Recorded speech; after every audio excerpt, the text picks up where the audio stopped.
ইন্নালিল্লাহ। কিয়ামত কতটা সন্নিকটে, কতটা আমাদের নিকটে তা এই ভিডিওটা না দেখলে বুঝতে পারবেন না।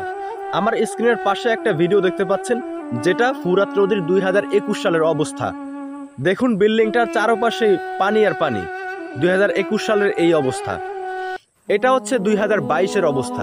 দেখুন কতগুলো পানি কমে গিয়েছে এবং এখনো চারপাশে মোটামুটি পানি আছে। আর এটা হচ্ছে বর্তমান অর্থাৎ 2023-এর অবস্থা।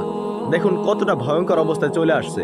বিল্ডিংটা চারপাশে একটুও পানি নেই, সমস্ত পানি শুকিয়ে গিয়ে এখন একদম পুরো চর হয়ে গিয়েছে।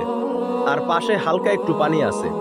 কিয়ামতের অন্যতম 10টি আলামতের মধ্যে এটাও একটা আলামত যে ফুরাত নদীর সমস্ত পানি শুকিয়ে যাবে, যেটা এখন 2021-22-23-এর মধ্যে একদম পুরো শেষ হয়ে যাওয়ার দিকে চলতেছে।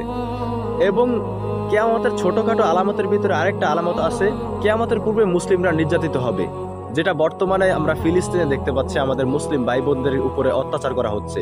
কিয়ামতের আরেকটি অন্যতম আলামতের ভিতরে এটাও আছে যে কিয়ামতের পূর্বে শুধুমাত্র সেলিব্রিটি অর্থাৎ যারা সুনামধন্য আলেম রয়েছে তাদেরকে শুধুমাত্র দাওয়াত দেওয়া, যেটা আপনারা মিজানুর রহমান আজহারি হুজুরের এই ওয়াজটা শুনলেই বুঝতে পারবেন। 15,000 দাওয়াত ইনভাইটেশনের মধ্য থেকে 90টা প্রোগ্রাম রেখেছে এই বছর। 15,000। এটা কিয়ামতের আলামত না? সুবহানাল্লাহ। আর এটা কিয়ামতের আলামত। তো বুঝতেই পারতেছেন কিয়ামতের ছোটখাটো সমস্ত